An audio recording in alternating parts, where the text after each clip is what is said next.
네, 오늘 제가 준비한 하나님의 말씀 제목은 믿음으로 구원의 방주에 들어가 머물자라는 이런 제목으로 하나님의 말씀을 전해드리도록 하겠습니다. 우리 제목만 함께 한번 읽어보겠습니다. 믿음으로 구원의 방주에 들어가 머물자.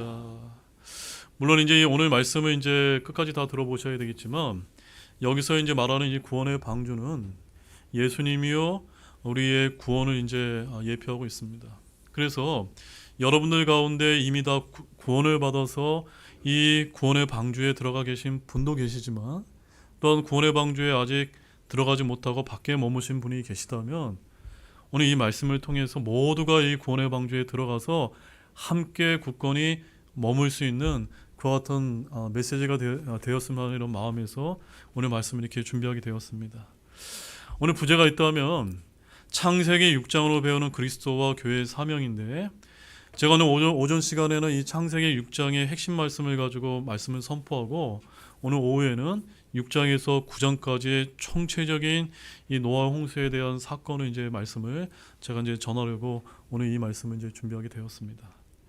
자, 사랑하는 성도 여러분, 2026년 새해 두 번째 주일 아침을 이제 맞아서 하나님의 은혜와 화평이 여러분의 가정과 삶 가운데 가득하기를 다시 한번 제가 축원합니다. 우리는 이제 새해를 맞이해서 저마다 이제 새로운 계획을 가지고 이제 마음을 다 잡는 것으로 제가 알고 있습니다. 여러분들이 아마 건강을 위한 다짐도 있으실 것이고 또한 재정적인 목표도 있을 것이고 또한 관계의 회복 등 소중한 계획들이 많이 있을 것입니다. 그러나 오늘 이 시간 우리 성도들이 내려야 될 가장 근본적이고 중요한 결단이 무엇인지 함께 이 말씀을 통해서 나누고자 하는 것입니다. 자, 그것은 바로 구원의 방주인 교회 안에 굳건히 머무는 것입니다. 오늘 우리가 함께 살펴본 말씀은 인류 역사의 거대한 변곡점이었던 여러분이 너무나 잘 아시는 노아의 대홍수 사건을 이제 다루고 있습니다. 본문이 기록된 이 창세기 6장의 시대는 하나님이 보시기에 참으로 심히 절망적인 그런 상황 가운데 있었습니다. 땅 위에는 사람의 죄악이 가득을 했고 그 마음의 생각이 항상 악할 뿐이었다라고 말씀하십니다. 온 땅은 폭력으로 가득 차 심히 부패했습니다. 결국 하나님께서는 이 세상을 물로 심판하시기로 작정하셨던 것입니다. 그러나 그 칠흑 같은 어둠 속에서도 하나님께서는 한 줄기의 빛을 남겨두셨습니다. 바로 당대의 의인이요 하나님과 동행했던 노아 한 사람이었던 것입니다. 하나님께서는 그에게 임박한 심판의 계획을 알리시고 구원의 길을 알려주셨던 것입니다. 저는 오늘날에도 우리에게 동일하게 하나님께서 알려주고 계시다고 믿습니다. 오늘 설교의 본문이 이 창세기 6장 13절에서 22절까지의 말씀을 통해 우리는 하나님께서 노아에게 제시하신 구원의 설계도를 자세하게 한번 들여다보는 시간을 가지려고 합니다. 이 이야기를 통해서 오늘날 우리 성도들이 가져야 될 순종과 구원의 관계에 대해서 깊이 성찰을 해보고 구원의 방주인 교회의 참된 의미와 우리가 왜 그 안에 끝까지 머물러 있어야 하는지에 대한 해답을 발견하는 아주 귀한 시간이 다 되시기를 원합니다. 자, 먼저 첫 번째, 심판의 경고와 순종의 요구. 왜 방주를 지어야만 했을까요? 우리는 하나님께서 임박한 심판을 신실한 자에게 미리 알리시고 그에 대한 응답으로 절대적인 순종을 요구하시는 신앙의 근본 원리를 살펴보고자 합니다. 이것은 단순히 노아 시대에만 국한된 이야기가 아니라 마지막 때를 살아가는 오늘날 우리 모두에게 동일하게 적용되는 영적 진리라는 것을 여러분 먼저 기억하기를 원합니다. 자, 첫 번째로 우리 의인에게만 드러나는 하나님의 신비에 대해서 좀 함께 나눴으면 좋겠습니다. 자, 오늘 본문 13절 말씀에 이렇게 시작합니다. 13절 같이 보실까요? 함께 읽어보겠습니다. 하나님께서 노아에게 이르시되 모든 육체의 끝이 내 앞에 다가왔으니 이는 땅이 그들로 인해 폭력으로 가득 찼기 때문이라. 보라, 내가 그들을 땅과 함께 멸하리라. 바로 이 하나님의 신비를 누구에게 알려주신 것입니까? 노아 한 사람에게 하나님께서 알려주셨던 것입니다. 하나님께서는 온 세상을 향한 심판이라고 하는 거대하고 두려운 계획, 즉 하나님의 심판을 오직 의인 노아 한 사람에게 은밀하게 알려주셨던 것입니다. 아모스 3장 7절 말씀에 가보게 되면 거기에 이런 말씀이 기록되어 있습니다. 주 하나님께서 자신의 은밀한 일을 자신의 종 대언자들에게 계시하지 아니하시고는 아무것도 행하지 아니하시느니라 라는 이런 말씀을 주신 바가 있는데, 바로 이 말씀을 그대로 성취하는 장면이 오늘 이 노아에 해당되는 말씀인 것입니다. 이 엄청난 신비를 알게 된 노아는 다른 사람들이 결코 이해할 수 없는 삶을 살게 되었다는 것을 여러분 알고 계십니까? 잘 알고 계시죠? 많은 분들이 노아가 바다나 강이 아닌 산 위에 방주를 지었다는 설교를 여러분 많이 들어보셨죠? 그런데 성경 본문은 산 위에 만들라고 명시적으로 명령하는 구절이 있습니까? 없습니까? 없습니다. 그래서 저는 아마도 평지나 그의 생활 터전에 지었을 것이다 라고 이렇게 이제 생각을 하고 있습니다. 하지만 중요한 것은요, 그 위치가 어디였든 간에 당시 세상 사람들의 눈에는 그 거대한 배를 짓는 행위 자체가 지극히 비상식적이고 매우 이상하게 보였을 것이라는 사실입니다. 그럼에도 불구하고 노아는 그가 알게 된 하나님의 신비 때문에 세상과 그의 삶에 있어서 다른 방식의 삶을 택할 수밖에 없었다는 사실입니다. 이것은 오늘 우리 성도들의 삶과 정확히 일치한다고 저는 그렇게 믿고 있습니다. 우리 역시도 세상이 알지 못하는 하나님의 놀라운 신비를 알고 있지 않습니까? 맞습니까, 여러분? 우리는 장차 이 세상이 불로써 소멸돼 최후의 심판이 있음을 알고 있지 않습니까? 자, 그 말씀 한번 찾아보겠습니다. 베드로후서 3장 7절 말씀입니다. 베드로후서 3장 7절 말씀.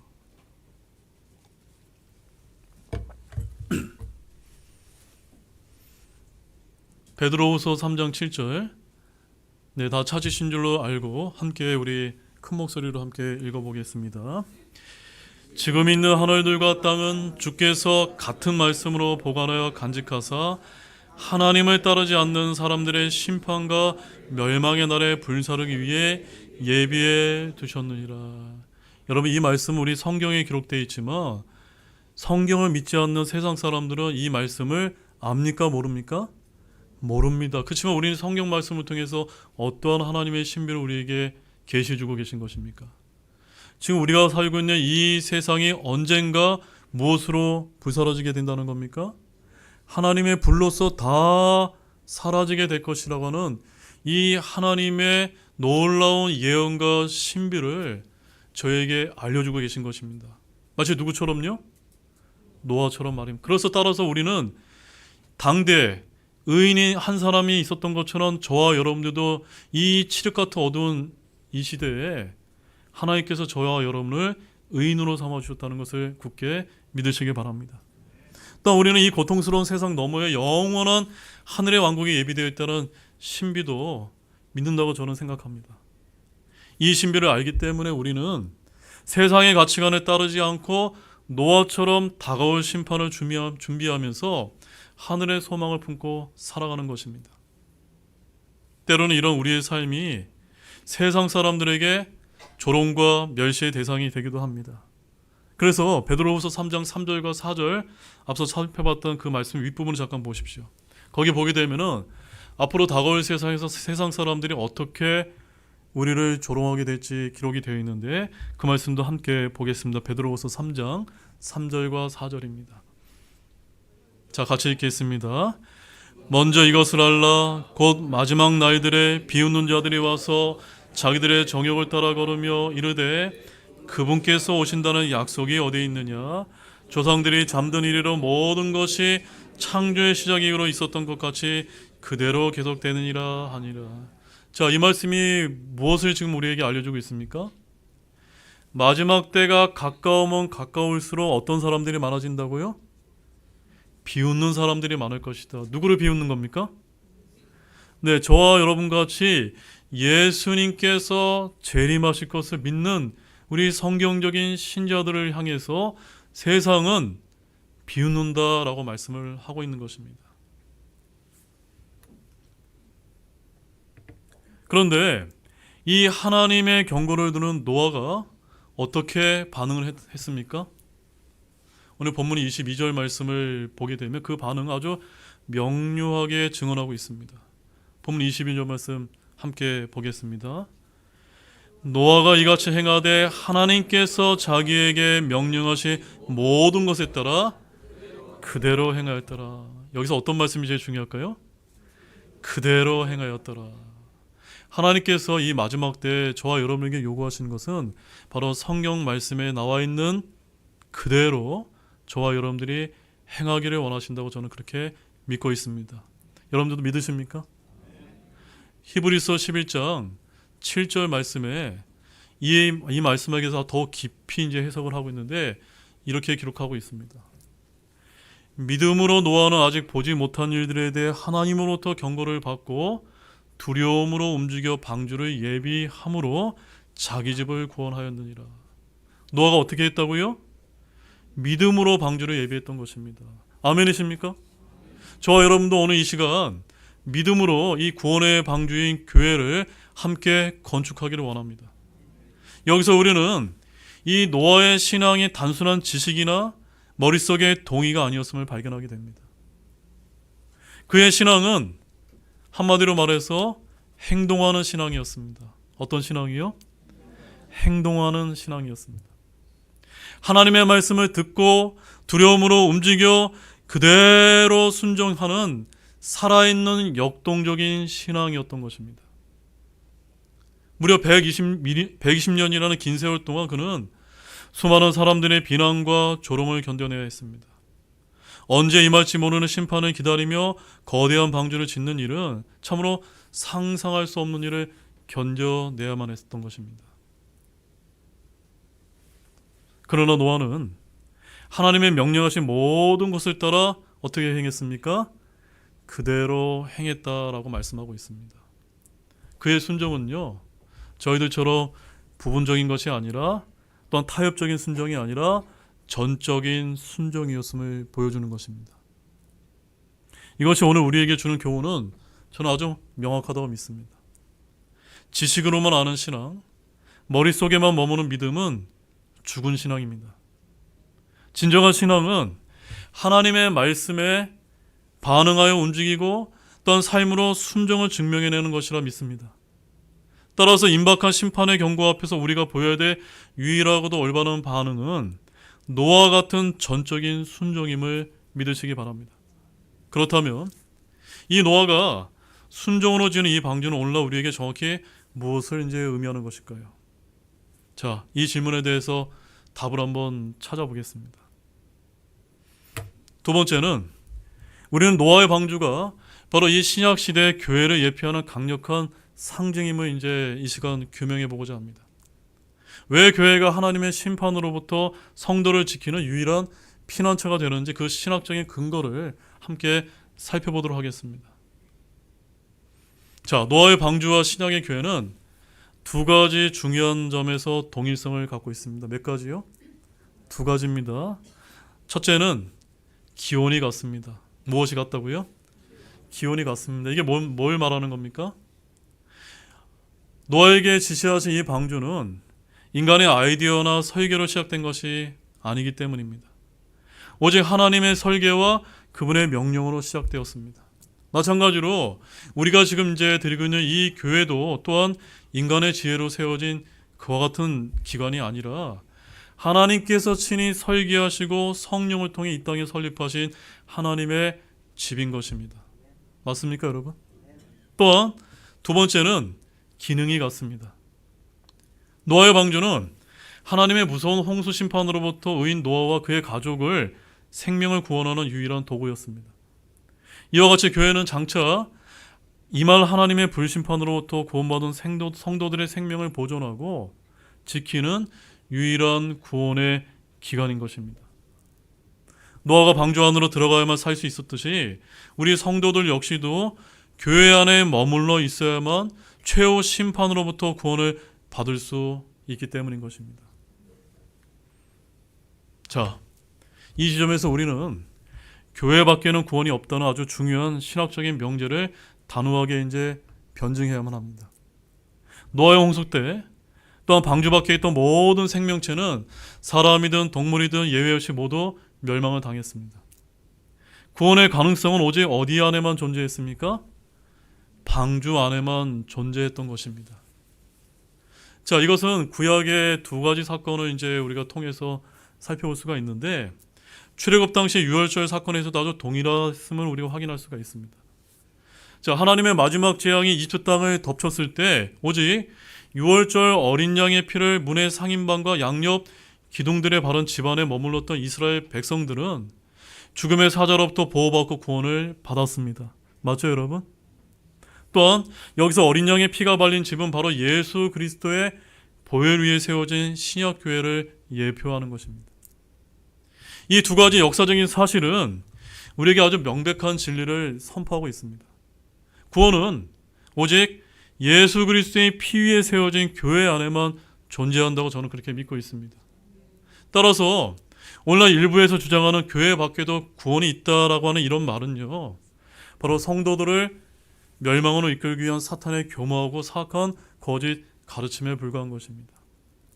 우리는 이러한 주장이 결코 현혹되어서는 안 되는 것입니다. 자, 그러나 여기서 중요한 것은요, 교회가 무엇인지 우리가 정확하게 정의를 내릴 필요가 있다는 점입니다.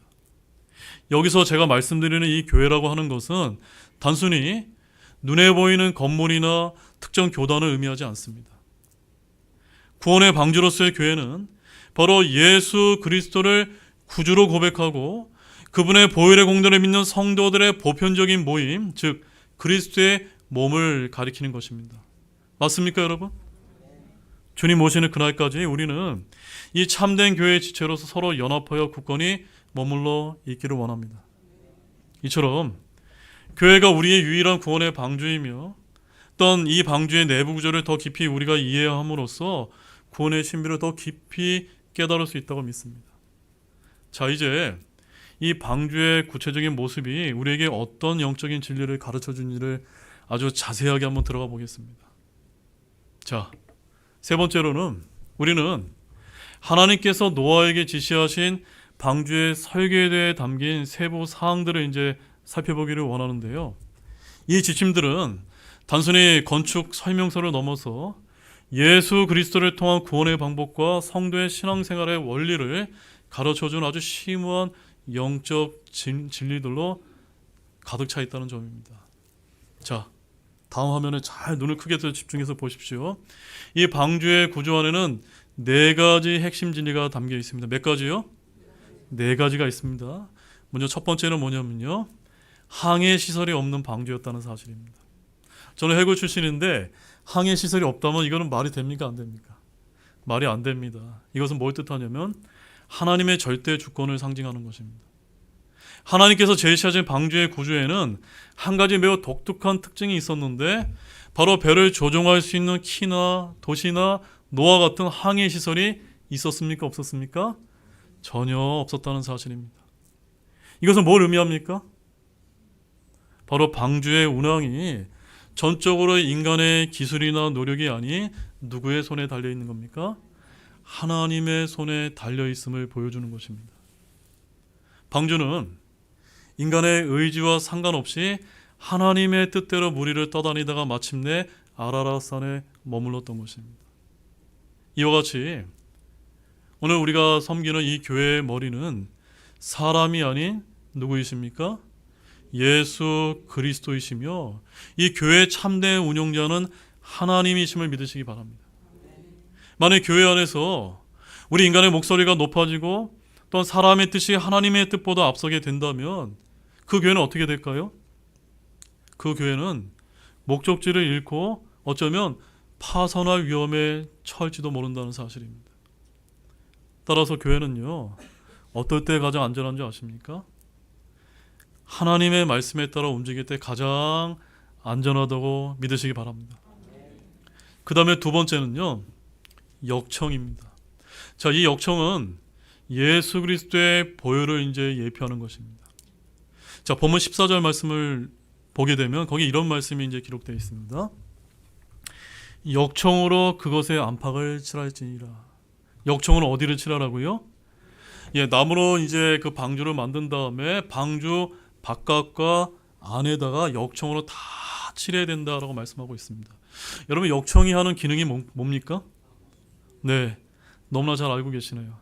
바로 나무로 만들어진 방주의 틈을 메워 물이 새어 들어오는 것을 막는 방수제의 역할을 했던 것입니다. 칠흑 같은 역청이 방주 안팎을 완전히 감쌌을 때 비로소 방주는 거친 홍수의 물결로부터 안전할 수 있었습니다. 이것은 영적으로 이 역청이 저와 여러분을 죄와 사망의 심판으로부터 완벽하게 보호해 주시는 예수 그리스도의 십자가의 보혈을 예표한다고 믿습니다. 로마서 5장 9절 말씀 한번 찾아보실까요? 로마서 5장 9절 말씀입니다.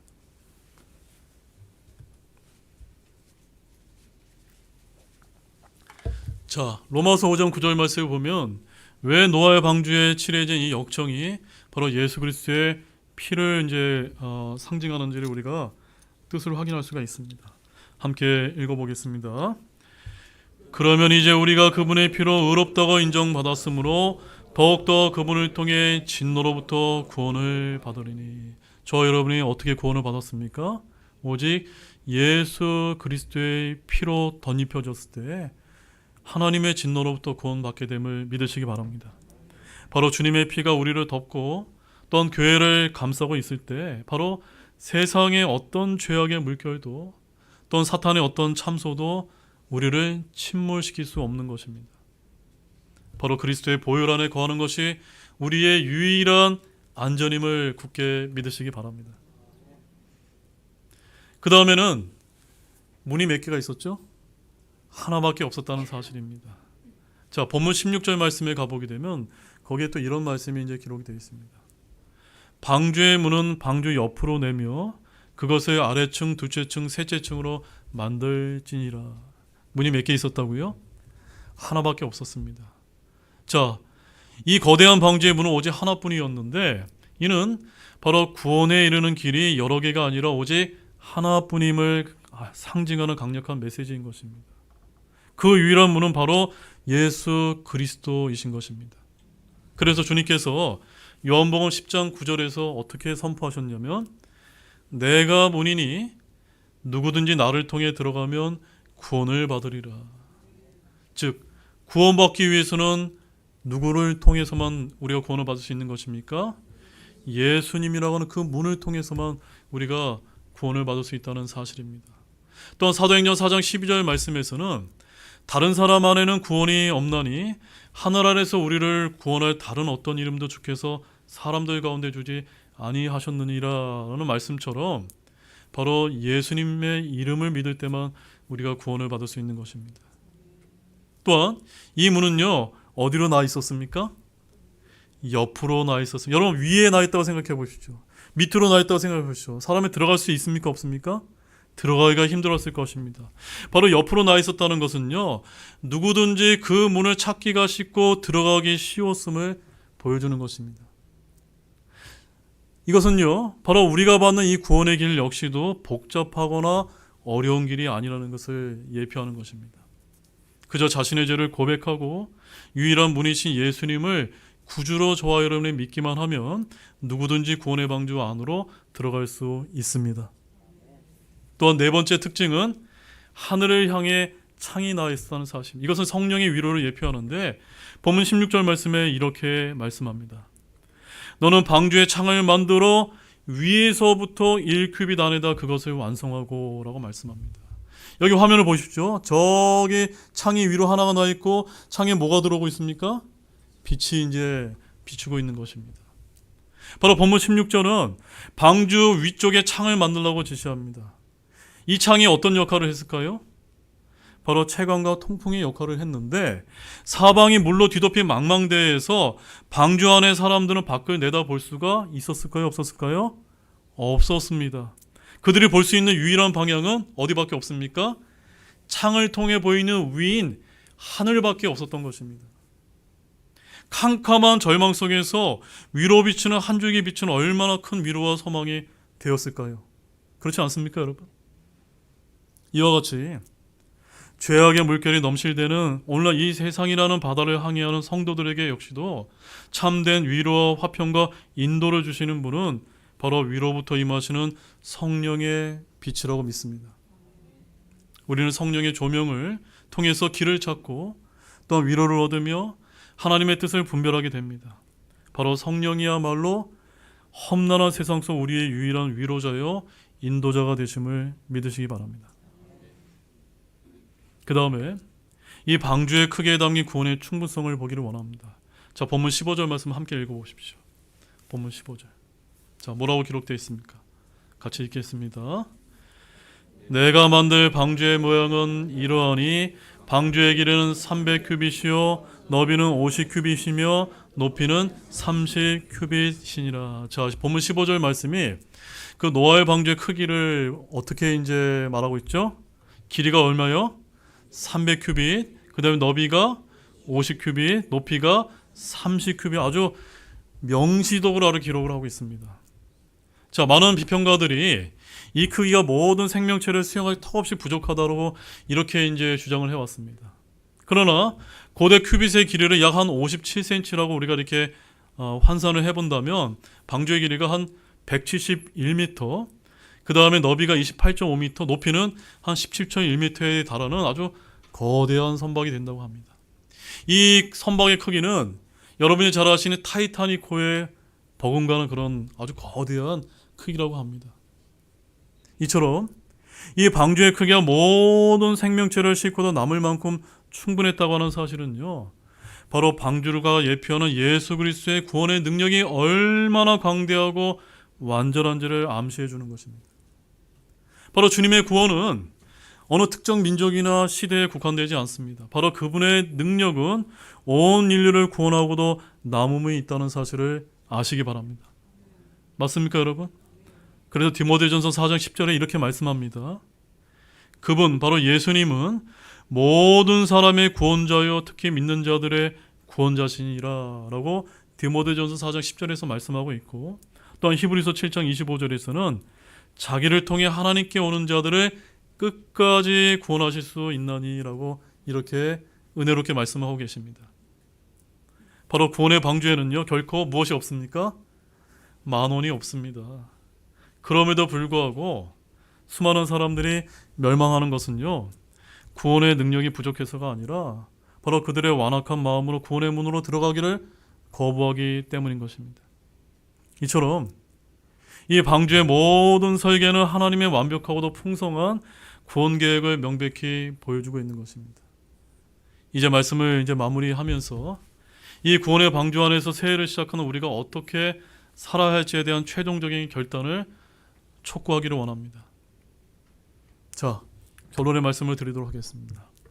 사랑하는 우리 형제자매 여러분, 오늘 우리는 이 노아의 방주 이야기를 통해 하나님의 구원의 계획의 신비를 살펴보았습니다. 하나님께서는 죄악으로 가득 찬 세상을 심판하시지만 동시에 긍휼을 베푸사 구원을 받을 수 있는 유일한 길인 방주를 예비하셨다는 사실 역시도 함께 바라보기를 원합니다. 우리는 이 방주가 오늘날 우리에게는 바로 예수 그리스도를 머리로 한 교회임을 우리가 분명히 확인을 했습니다. 교회는 다가올 최후 심판으로부터 우리를 지키는 유일한 피난처요 영원한 생명을 인도하는 구원의 방주였습니다. 그러므로 2026년 새해를 맞이한 우리가 해야 될 가장 중요하고 시급한 일은 이 구원의 방주, 즉 이 교회 안에 굳건히 머무는 것이라 믿습니다. 세상의 풍파가 아무리 거세고 죄악의 유혹이 우리를 아무리 크게 흔들어도 우리는 이 방주를 떠나서는 안 될 줄로 믿으시기 바랍니다. 그 다음으로 더 나아가서 우리는 단순히 이 방주에 탑승한 수동적인 승객으로 머물러서는 안 된다는 점입니다. 제가 뭐라고 말씀드렸죠? 우리는 수동적인 승객이 되어서는 안 됩니다. 하나님께서는 우리를 노아와 같이 이 시대를 향한 방주의 건축자로 삼아주셨다는 사실 여러분 알고 계십니까? 노아가 조롱 속에서 무려 120년이라는 긴 세월을 믿음과 인내로 방주를 지었던 것처럼 저와 여러분 또한도 교회를 견고하게 지어가는 이 거룩한 사명에 함께 동참하기를 원합니다. 하나님의 최후의 심판이 임하는 그날까지 믿음과 인내로 이 교회를 함께 세워가기를 원합니다. 그럼 어떻게 우리가 교회를 지을 수가 있을까요?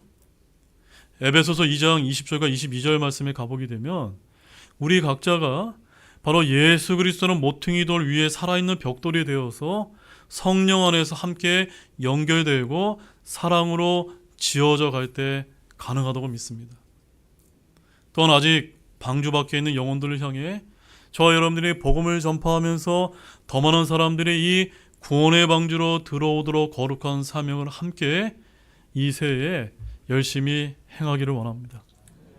이제 끝으로 새해를 우리가 시작하는 두 번째 주일을 맞이해서 우리 모두가 이 구원의 방주인 교회 안에 안전히 거할 뿐만이 아니라 노아가 보여줬던 것처럼 믿음과 순종으로 이 교회를 든든히 세워가고 더 많은 영혼들을 더 많이 믿지 않는 이 불쌍한 세상 사람들에게 찾아가서 이 생명의 방주로 인도하는 신실한 일꾼들이 다 되시기를 주님 이름으로 간절히 축원합니다.